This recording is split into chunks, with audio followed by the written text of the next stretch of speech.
بسم اللہ الرحمن الرحیم۔ السلام علیکم۔ انفو ٹی وی میں خوش آمدید۔ آج 18 جولائی 2020 کو سعودی عرب کی تازہ ترین شام کی خبریں لے کر آپ کی خدمت میں حاضر ہیں۔ اگر آپ بھی سعودی عرب کے بدلتے حالات سے باخبر رہنا چاہتے ہیں تو ویڈیو کو مکمل دیکھیے، چینل کو سبسکرائب کر لیں، ساتھ میں موجود بیل آئیکن پریس کر لیجئے تاکہ آپ لمحہ بلمحہ اپڈیٹس حاصل کر سکیں۔ خبر شامل کرتے ہیں۔ پہلی پیر کو ذی الحجہ کا چاند دیکھنے کی اپیل۔ سعودی عرب کے سپریم کورٹ نے عام مسلمانوں سے ذی الحجہ کا چاند دیکھنے کی اپیل کر دی ہے۔ سعودی پریس ایجنسی کے مطابق سپریم کورٹ نے کہا ہے کہ عام مسلمانوں سے اپیل کی جاتی ہے کہ پیر 29 ذی القعدہ کی شام کو ذی الحجہ کا چاند دیکھنے کی کوشش کی جائے۔ مجرد آنکھ یا مخصوص آلات کی مدد سے ہلال دیکھنے والے قریبی عدالت میں اپنی گواہی کا اندراج کروائیں۔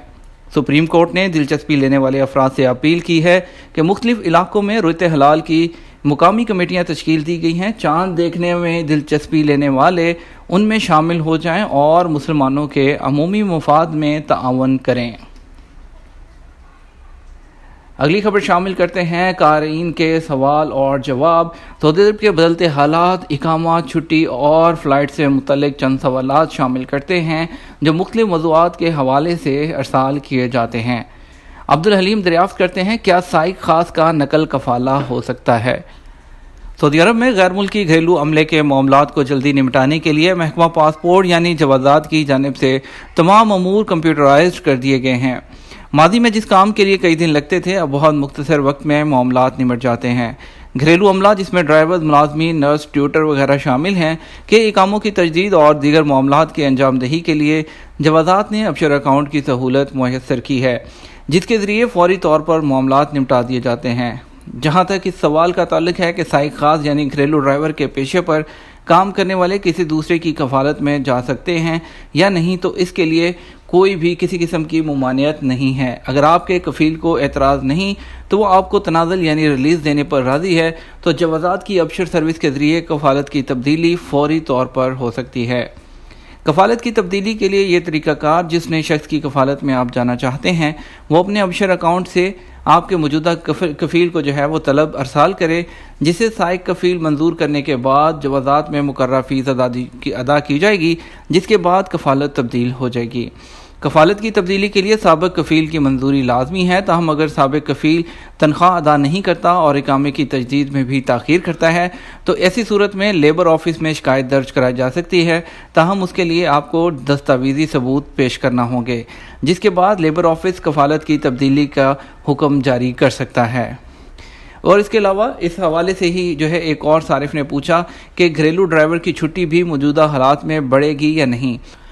سعودی عرب میں تاحال کرونا وائرس کی وجہ سے بین الاقوامی پروازوں پر عائد پابندی برقرار ہے، تاہم سعودی عرب میں مقیم غیر ملکیوں کی خصوصی فلائٹوں کے ذریعے ان کی ملک روانگی کا سلسلہ جاری ہے۔ سعودی حکومت کی جانب سے تارکین وطن کو خصوصی رعایت دی گئی ہے، جس میں وہ غیر ملکی جو چھٹی پر یعنی خروج عہدہ پر اپنے ملکوں کو گئے ہوئے ہیں، ان کے خروج عہدہ یا اقامے کی مدت ختم ہو گئی ہے، اس میں 3 ماہ کا اضافہ کیا جائے گا۔ ایوان شاہی سے دی جانے والی رعایت سے تمام غیر ملکی مستفید ہو سکیں گے، اس میں سائق خاص بھی شامل ہیں۔ ان کے اقامے اور خروج عہدہ کی مدت میں خودکار طریقے سے 3 ماہ کی توسیع کر دی جائے گی۔ کرونا وائرس کی وجہ سے گزشتہ مارچ میں بھی سعودی حکومت کی جانب سے تارکین وطن کے اقاموں میں 3 ماہ کی توسیع کی گئی تھی۔ اب یہ دوسری بار اس کا اعلان کیا گیا ہے۔ توسیع پر عمل درآمد مرحلہ وار ہوگا، جو ادارہ نیشنل انفارمیشن سینٹر کے تعاون سے کیا جائے گا۔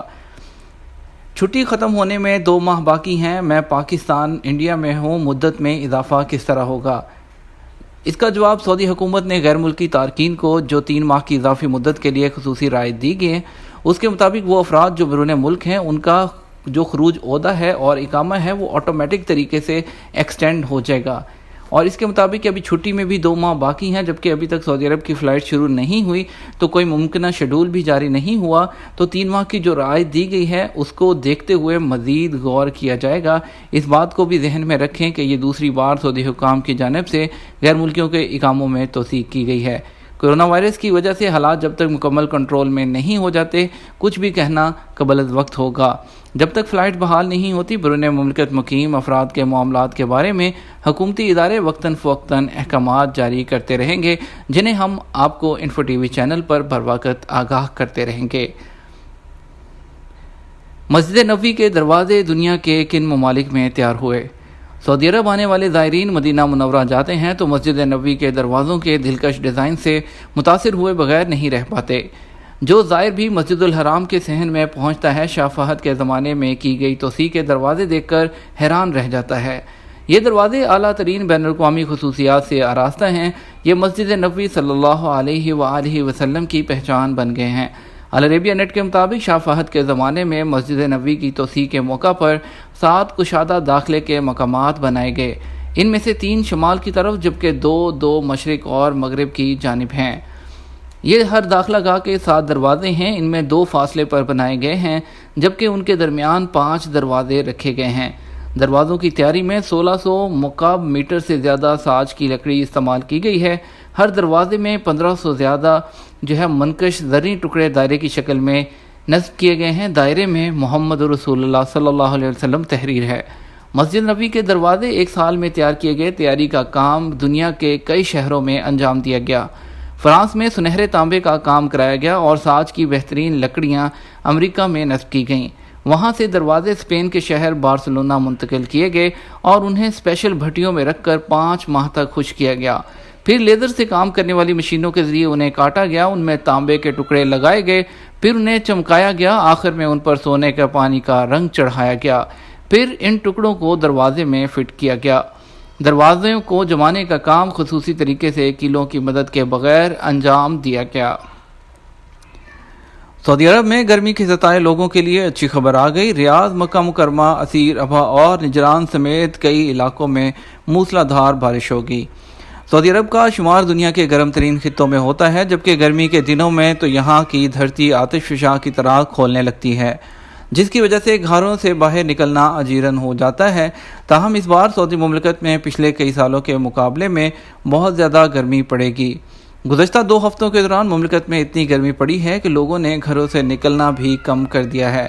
تاہم گرمی کے ستائے تارکین وطن اور مقامی افراد کے لیے سکون کی خبر سنا دی گئی ہے۔ محکمہ موسمیات کی جانب سے بتایا گیا کہ آج 18 جولائی سے منگل تک مملکت کے متعدد علاقوں میں گرج چمک کے ساتھ بارش ہونے کا امکان ہے۔ سعودی عرب کی طرف سے سکتری کے لیے فلائٹ آپریشن۔ سعودی عرب نے یمنی شہریوں کو جزیرہ سکتری پہنچانے کے لیے پہلی مرتبہ فضائی سروس فراہم کی ہے۔ سبق ویب سائٹ کے مطابق سعودی عرب کی فضائیہ سے وابستہ ایک فوجی مسافر طیارے کے ذریعے جمعہ کو المہرہ گورنری کے الغیضہ ہوائی اڈے سے یمنی شہریوں کے ایک گروپ کو جزیرہ سکتری پہنچایا گیا۔ آئندہ چند روز تک جاری رہنے والے اس فلائٹ آپریشن کے دوران سینکڑوں یمنی شہریوں کو الغیضہ ہوائی اڈے سے سکتری جزیرے پہنچایا جائے گا۔ بیرون ملک جانے والے پاکستانی ورکرز کی تعداد میں نمایاں کمی۔ دنیا بھر میں کرونا وائرس کے پھیلاؤ سے پیدا ہونے والی صورتحال کے باوجود بیرون ملک پاکستانی ورکرز کا جو ترسیلات زر ہے وہ پیسے بھیجنے کا ہدف جو ہے وہ پورا کرنے میں مددگار ثابت ہوئے ہیں۔ تو اسی دوران 2020 میں بیرون ملک بھجوائی گئی افرادی قوت کی تعداد 6 ماہ میں سالانہ ہدف کے مقابلے میں 30% سے بھی کم ہے۔ پاکستان کی وزارت سمندر پار پاکستان کے اعلیٰ حکام نے بتایا کہ پاکستان سالانہ 5 سے 6 لاکھ ورکرز دوسرے ممالک بھجواتا ہے۔ رواں سال کے پہلے 6 ماہ میں بیرون ملک جانے والوں کی تعداد 2 لاکھ سے بھی کم ہے، جو مجموعی ہدف کا تقریباً 30% بنتی ہے۔ ای فٹ بال مقابلے میں سعودی لڑکی کی پہلی پوزیشن۔ یونیورسٹیوں کے بین الاقوامی مقابلے ای فٹ بال فیفا 20 میں سعودی لڑکی نجد فہد نے پہلی پوزیشن حاصل کی۔ نجد فہد نے بین الاقوامی ای فٹ بال مقابلے میں سعودی جامعات کی فٹ بال ٹیم کی طرف سے شرکت کی تھی۔ سبق ویب سائٹ کے مطابق سعودی کھلاڑی نے یہ بین الاقوامی اعزاز اس وقت حاصل کیا جب اس نے برازیلین قومی ٹیم کی کھلاڑی بتیستا کو فائنل میں 0 کے مقابلے میں 8 گول سے شکست دی۔ طائف کے قومی پارکوں کی بہار لوٹ آئی۔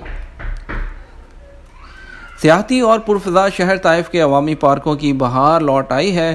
کرونا وائرس کے بحران کے بعد میونسپلٹی نے حفاظتی تدابیر پر عمل کرتے ہوئے شہر کے تمام پارک کھول دیے ہیں، جس کے بعد شہریوں اور مقیم غیر ملکیوں کی بڑی تعداد سیر و تفریح کے لیے یہاں کا رخ کرنے لگی ہے۔ سبق ویب سائٹ کے مطابق دیگر شہروں کے مقابلے میں طائف کے پارکوں میں سب سے زیادہ لوگ سیر و تفریح کے لیے آنے لگے ہیں۔ گزشتہ روز الردف قومی پارک کے علاوہ شاہ عبداللہ پارک، الفیصلیہ، الجار اور الاحراد پارکوں میں بڑی تعداد میں لوگ سیر و تفریح کرنے پہنچ گئے ہیں۔ یہ تھا ہمارا آج کا شام کا نیوز بلیٹن۔ مزید خبروں کے لیے رات 12 بجے کا نیوز بلیٹن دیکھیے گا۔ آپ کے قیمتی وقت کا شکریہ۔ السلام علیکم۔